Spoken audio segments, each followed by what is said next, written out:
In the autumn of 1857, an event occurred in Little Rock, Arkansas that the local authorities buried so deep it would take over a century for whispers to finally surface. On Thanksgiving night, within what was once the grandest plantation house in Pulaski County, a slave named Samson supposedly killed his master with his bare hands, snapping Colonel Jeremiah Rutledge's neck as if it were a dry twig. What makes this story different from other tales of slave rebellion, however, are the witnesses. They claimed Samson's strength that night was inhuman. Strong enough to crush a man's skull with one hand, to bend iron tools into pretzel shapes, and to leave handprints pressed so deep into oak beams they remain visible to this day. The official records were sealed, the witnesses were silenced, and the entire incident was scrubbed from local newspapers. What truly happened on Rutledge Plantation that Thanksgiving? And why did 3 separate county officials spend their remaining years claiming that what they witnessed that night defied all natural explanation? Before we continue with the story of Samson and the secrets buried beneath Rutledge Plantation, if these forgotten chapters of American history fascinate you, hit that subscribe button and let us know in the comments what state you're listening from. Because the tale we tell tonight might be closer to your hometown than you think. Our story begins in the heart of the Arkansas Territory, 20 miles south of Little Rock, where the Arkansas River carved its lazy path through some of the richest bottomland cotton country in the South. By 1857, Rutledge Plantation had grown to encompass over 3,000 acres, worked by nearly 200 enslaved souls who lived in the shadow of Colonel Jeremiah Rutledge's imposing Greek Revival mansion. Rutledge himself was a man of contradictions, a Massachusetts-born lawyer who'd moved south in his 20s, drawn by the promise of easy wealth in cotton speculation. Unlike many plantation owners born into the system, Rutledge had chosen it. And perhaps because of that choice, he ruled his property with a methodical cruelty that shocked even his neighbors. He kept meticulous records of punishments, maintained detailed breeding charts for his human property, and was known throughout Pulaski County for his scientific approach to slave management. The enslaved community at Rutledge Plantation lived in 2 distinct quarters. The field hands lived in rough-hewn cabins near the river, while the house servants lived in slightly better accommodations closer to the main house. It was a world of whispered conversations, of hidden knowledge, and of survival strategies passed down through generations. The older slaves spoke of better times under Rutledge's predecessor, a gentler man who'd sold out when the colonel arrived with northern capital and southern ambitions. Within this community, Samson stood apart. Not because of his size, though at 6 feet 4 inches he towered over most men of his era, but because of his strange history. Rutledge had purchased him 3 years earlier from a bankrupt plantation in Louisiana, and the bill of sale listed unusual details. Strong constitution, unusual physical capabilities, possible medical anomaly. Buyer assumes all risks. The seller, a Frenchman named Boudreau, had been eager to part with Samson, despite his obvious value as a field hand. Samson never spoke of his previous life, but the other slaves noticed things. He could work 16-hour days in the cotton fields without showing fatigue. He could lift cotton bales that normally required 2 men. His hands, when examined closely, showed calluses so thick and developed they looked almost like horn. The plantation blacksmith, an enslaved man named Jupiter, swore that Samson could bend horseshoes with his bare hands, though he was careful never to display such abilities where the overseer might see. But it wasn't just physical strength that set Samson apart. There was an intelligence in his eyes, a carefully hidden literacy that suggested an education far beyond what any slave was permitted to possess. Late at night, some claimed to see him scratching symbols in the dirt outside his cabin. Not English letters, but something else entirely. Something that looked almost like formulas. Colonel Rutledge took a particular interest in Samson, though not out of kindness. The colonel had heard rumors about the slave's unusual capabilities and saw an opportunity for both profit and scientific inquiry. Rutledge fancied himself a man of learning, a subscriber to phrenology journals and agricultural periodicals that discussed the natural variations in human specimens. He began conducting what he called strength assessments on Samson, timing his work, measuring his output, and documenting his capabilities in leather-bound journals kept locked in his study. These sessions took place in the plantation's old carriage house, away from prying eyes. Rutledge would have Samson lift increasingly heavy objects, anvils, tree trunks, even sections of iron machinery, while he took notes and made calculations. The colonel was particularly fascinated by what appeared to be Samson's ability to work without fatigue, often pushing him for hours beyond the point where normal men would collapse. By the autumn of 1857, these assessments had taken on a darker tone. Rutledge had begun inviting guests to witness what he called his demonstrations. Wealthy planters from neighboring counties came to see the slave who could allegedly perform feats of impossible strength. Some of these demonstrations involved lifting contests. Others required Samson to bend iron bars or break thick wooden planks with his bare hands. But as Thanksgiving approached, something began to change in Samson's demeanor. The other slaves noticed it first, a tension in his movements, a distant look in his eyes, as if he were calculating something. Jupiter, the blacksmith, later told investigators that Samson had begun asking strange questions about the plantation's layout, about Colonel Rutledge's habits, about which of the house servants had access to which parts of the mansion. The Rutledge household was preparing for what the colonel planned to be his grandest Thanksgiving celebration yet. He'd invited over 40 guests from as far away as Memphis and New Orleans, including several who'd specifically requested to see his remarkable specimen. The menu had been planned for weeks, with special delicacies ordered from as far away as Baltimore. Most importantly, Colonel Rutledge had planned a special after-dinner demonstration featuring Samson, one that he promised would astound his guests and cement his reputation as Arkansas's most forward-thinking plantation owner. What Rutledge didn't know was that Samson had been listening. The house servants, moving invisibly through the mansion as they prepared for the celebration, had overheard conversations about the planned demonstration. More disturbing still, they'd glimpsed some of Colonel Rutledge's private journals, left carelessly open in his study. The entries they'd seen spoke of terminal experiments and ultimate strength limitations and acceptable losses in the name of scientific advancement. As Thanksgiving Day 1857 dawned crisp and clear over the Arkansas bottomlands, both Colonel Rutledge and Samson were making their final preparations. Neither man knew that before the night was over, one of them would be dead and the other would vanish into the Arkansas wilderness, leaving behind only questions that would haunt Pulaski County for generations to come. November 26, 1857, began like any other Thanksgiving at Rutledge Plantation. But for those who knew where to look, the undercurrents of tension were impossible to ignore. By dawn, the mansion's kitchen was alive with frantic preparation as house slaves worked under the watchful eye of Molly Kittredge, the head cook, preparing a feast that would seat 50 guests in the plantation's grand dining room. Samson had been assigned to help prepare the grounds, setting up additional seating on the mansion's wraparound veranda, and ensuring the oil lamps were properly filled and positioned for the evening's entertainment. But those who worked alongside him noticed something different, an economy of movement, as if he were conserving his strength for something specific. His usual willingness to take on the heaviest tasks had been replaced by a careful calculation of effort that seemed almost strategic. Colonel Rutledge spent the morning in his study, reviewing his notes and preparing for what he'd privately dubbed the grand demonstration. His journals from that day, discovered decades later during the mansion's demolition, revealed his excitement about showing his guests what he believed would be the ultimate proof of his theories about human physical limitations. The final entry, written in his careful script that morning, read, "Today I shall push the specimen beyond all previous thresholds. Science demands nothing less than complete understanding." The guests began arriving around noon, their carriages creating a steady stream along the plantation's oak-lined drive.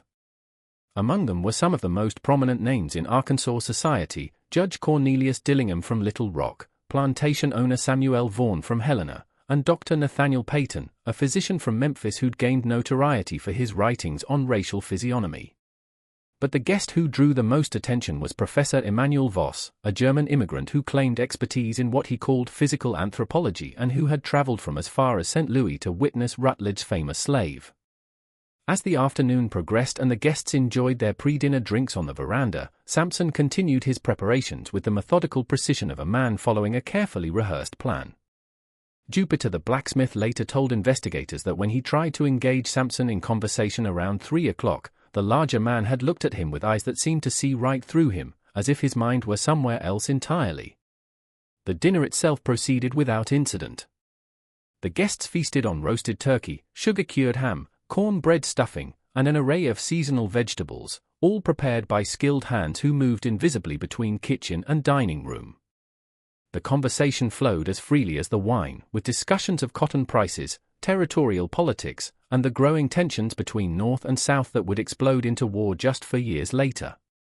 But as the evening wound toward its climax, Colonel Rutledge stood to address his guests, his face flushed with wine and anticipation.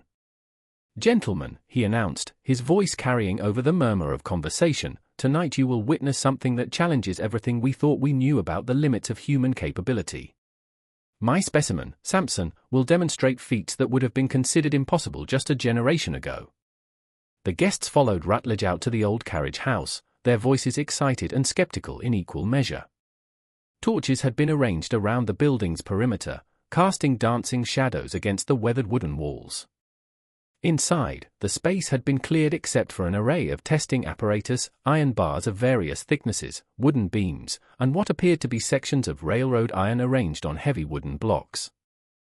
Samson was already waiting inside, his massive frame silhouetted against the torchlight. But something about his posture, the way he held his shoulders, the angle of his head, suggested a readiness that went beyond mere physical preparation. Dr. Peyton, the Memphis physician, later wrote in his private diary that looking at Samson that night was like looking at a spring wound to its breaking point. All controlled energy waiting for release. Colonel Rutledge began with his usual demonstrations. Samson lifted weights that should have been impossible for any man, bent iron bars that should have required machinery, and split thick oak beams with his bare hands while the guests watched in amazement. Professor Voss took copious notes, muttering in German and occasionally asking Rutledge to repeat certain tests. But as the evening progressed, Rutledge's demands became more extreme. He ordered Samson to lift heavier weights, bend thicker iron, break harder wood. The guests, initially impressed, began to show signs of discomfort as they realized they were witnessing what amounted to systematic torture disguised as scientific inquiry. It was Judge Dillingham who first noticed the change in Samson's expression. Around 10:30, as Rutledge ordered him to attempt lifting what appeared to be a section of railroad rail, something shifted in the slave's demeanor. The careful compliance, the measured responses, all of it vanished, replaced by something that made the judge step backward involuntarily. "Colonel," Dillingham said quietly, "perhaps we've seen enough for one evening." But Rutledge, caught up in the excitement of his demonstration and the attention of his guests, waved off the suggestion. "Nonsense. We're just reaching the truly interesting thresholds. Samson, I want you to attempt something we've never tried before."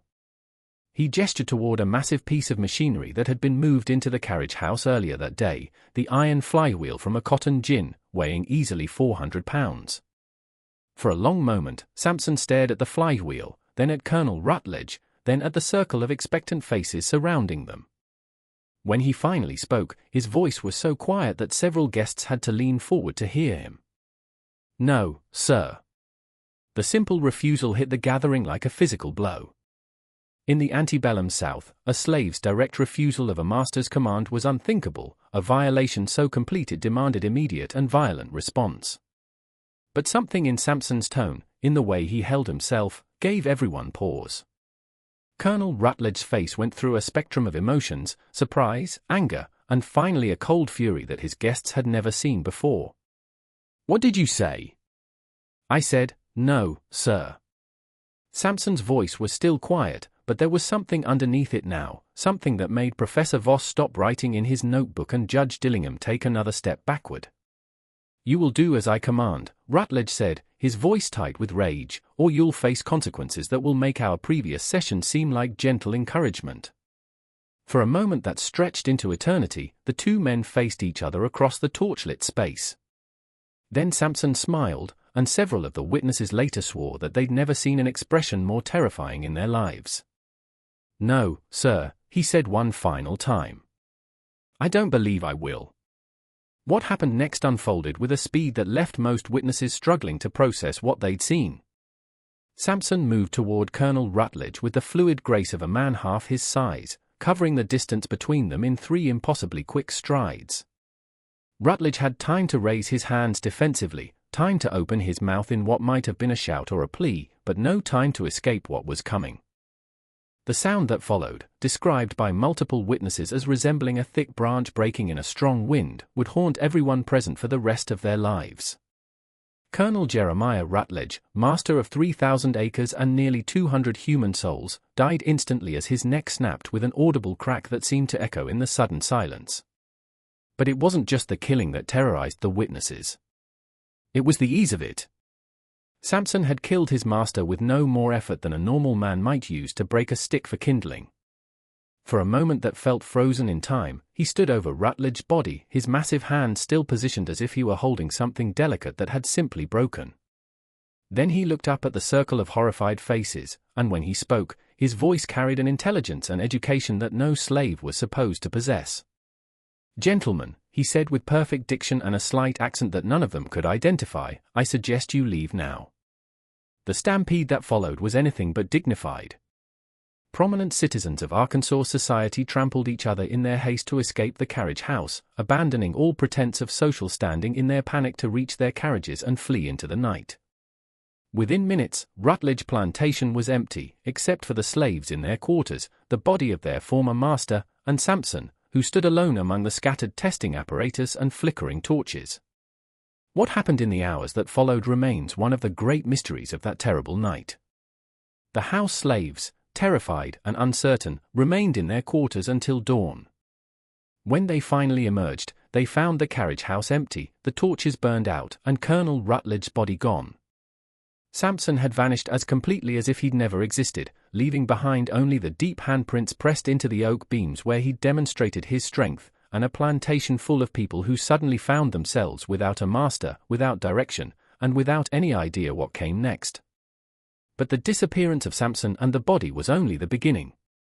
Within hours, riders were dispatched to Little Rock, telegrams were sent, and officials began arriving at the plantation. What they found launched an investigation that would consume the local authorities for months and leave questions that remain unanswered to this day. The immediate aftermath of that Thanksgiving night created chaos throughout Pulaski County.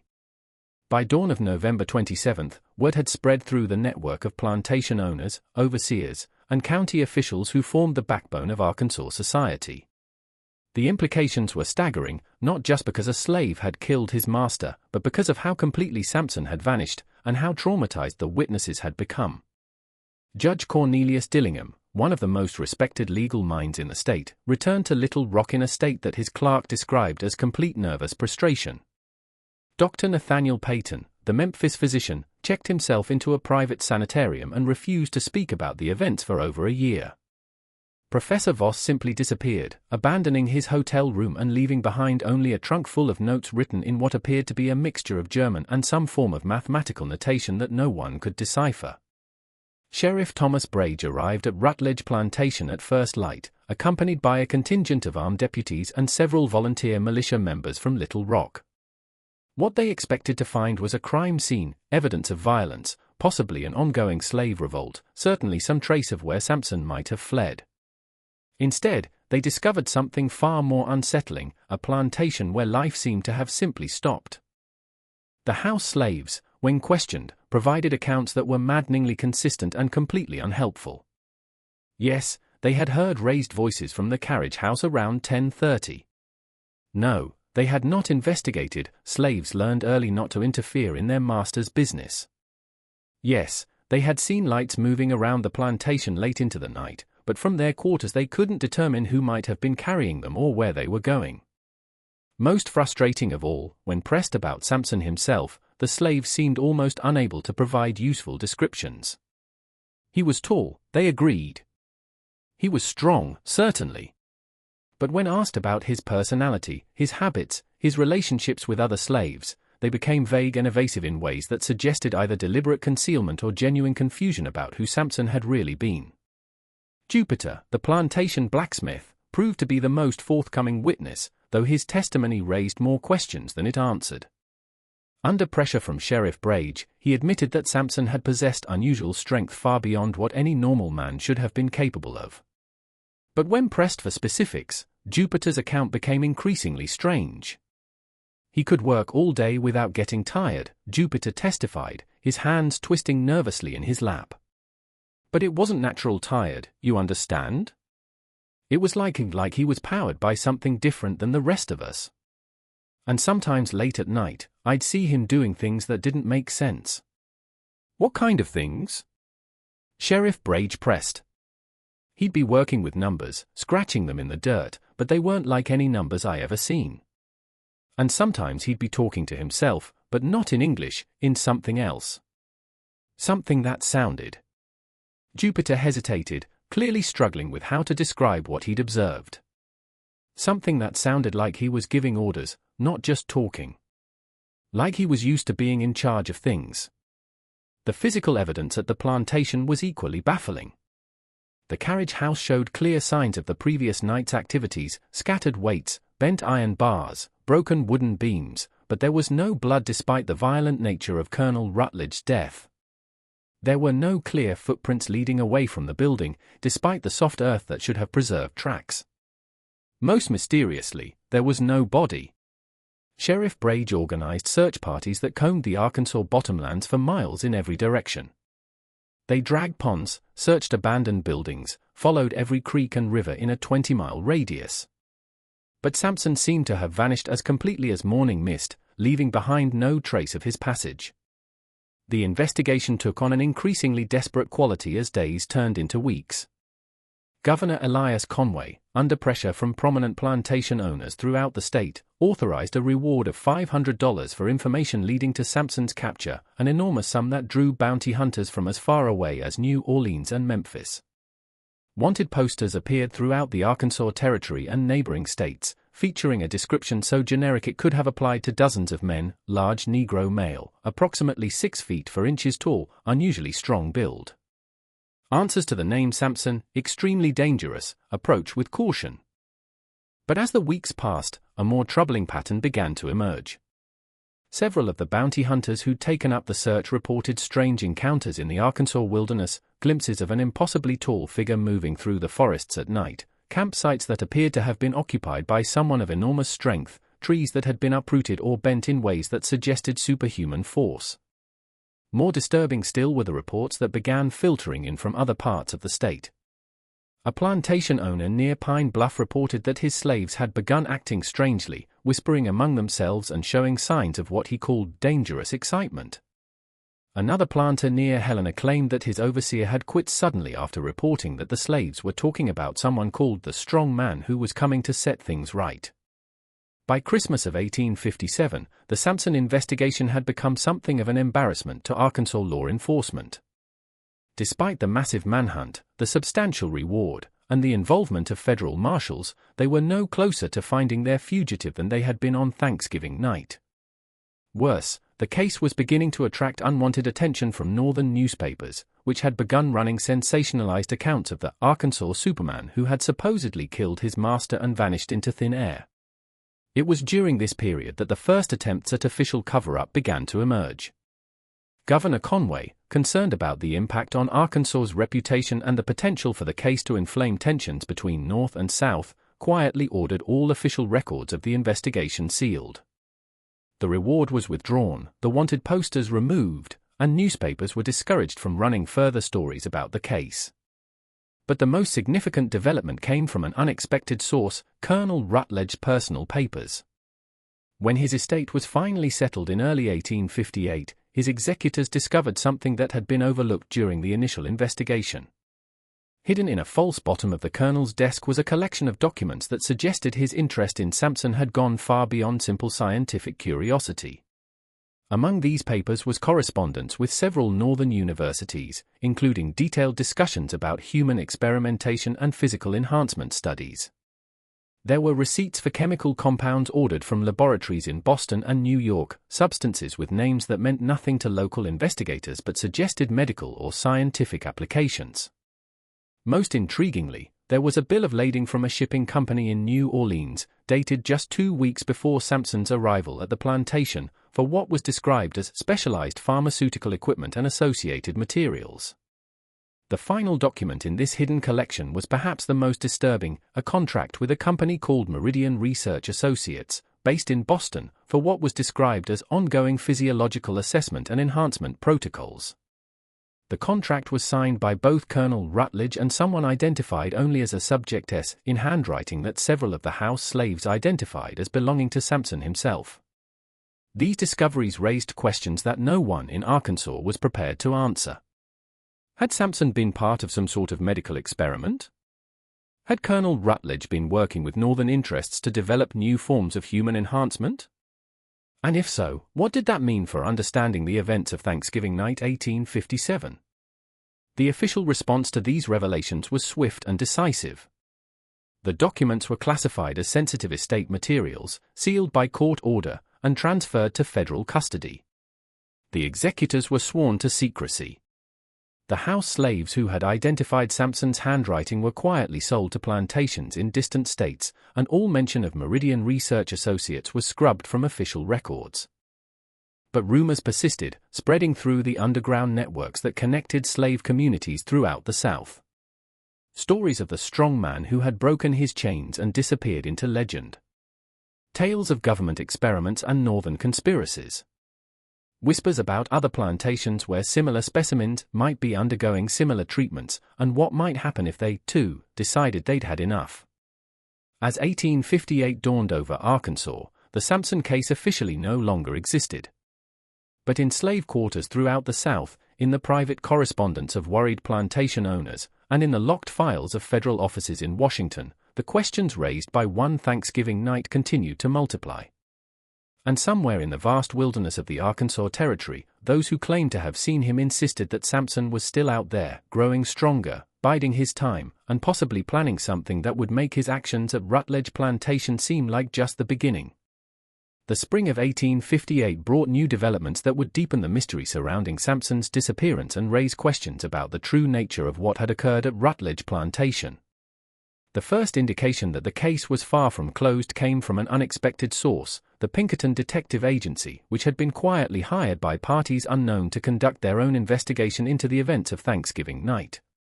Alan Pinkerton himself arrived in Little Rock in March, accompanied by two of his most experienced operatives.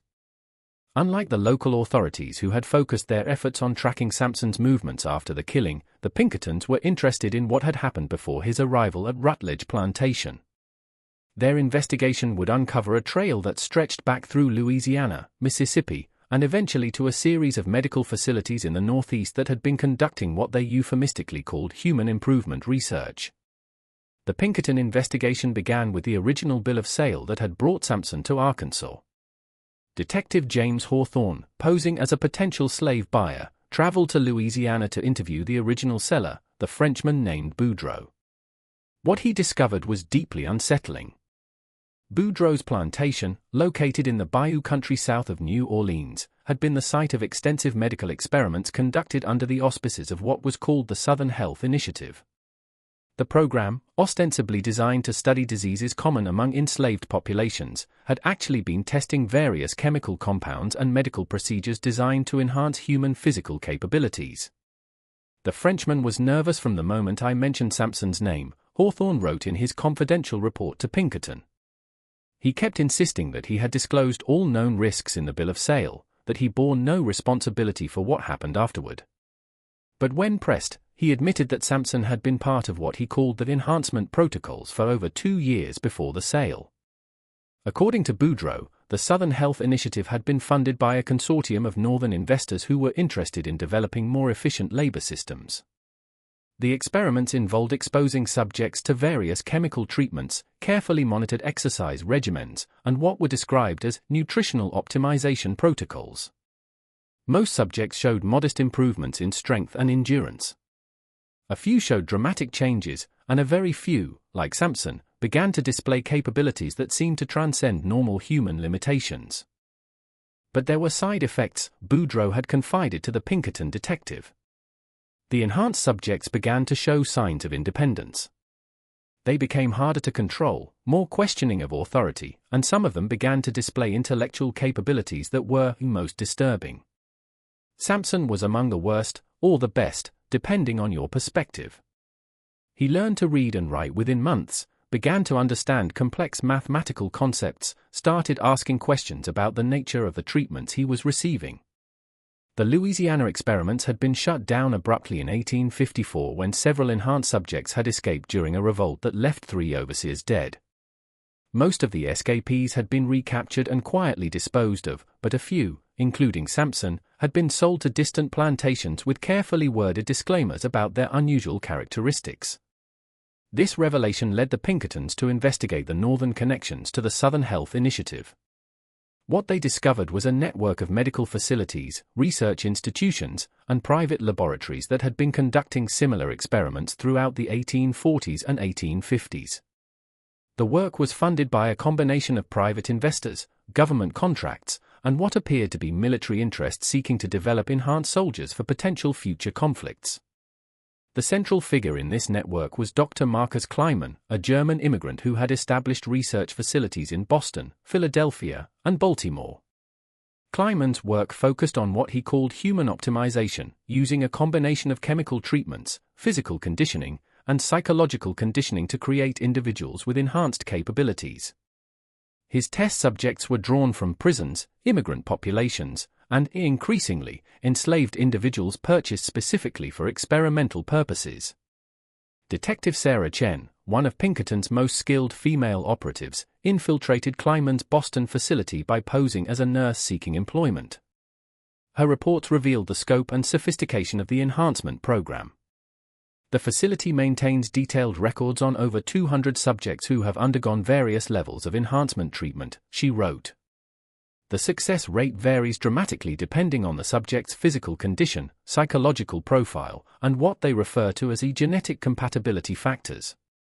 Successful subjects show increases in physical strength ranging from 50% to, in extraordinary cases, over 300% of baseline human capability. But the most disturbing discovery came from Chen's access to Kleiman's private correspondence. The doctor had been in regular communication with Colonel Rutledge, receiving detailed reports on Samson's progress and providing guidance on how to maximize the subject's capabilities. More alarming still, the letters revealed that Rutledge's Thanksgiving demonstration had been planned in coordination with Kleiman as the ultimate test of Samson's enhancement. The subject has reached the limits of our current understanding, one of Kleiman's letters read. The demonstration you have planned will provide crucial data about the psychological breaking points of enhanced subjects. We must understand what happens when they are pushed beyond all reasonable limits. The implications for future military applications are enormous. The final piece of the puzzle came from an unexpected source, Jupiter, the plantation blacksmith, who had maintained contact with several of the Pinkerton operatives through a network of free blacks in Little Rock. In late April, Jupiter provided information that suggested Samson had not simply vanished, but had been preparing for his escape for months. He had been making arrangements, Jupiter revealed during a clandestine meeting. There were people who knew about him, people who had been waiting for the right time. The night he killed the colonel wasn't random. It was planned. And there were others involved, people who helped him get away. This revelation led to a broader investigation of what appeared to be an underground network dedicated to helping enhanced subjects escape from their captivity. The network, which called itself the Freedom Chain, included abolitionists, free blacks, and even some sympathetic whites who had become aware of the enhancement experiments and viewed them as an abomination that went beyond even the normal horrors of slavery. The Freedom Chain had been operating since the early 1850s, helping escaped enhanced subjects reach safe havens in Canada, Mexico, or remote areas of the American wilderness.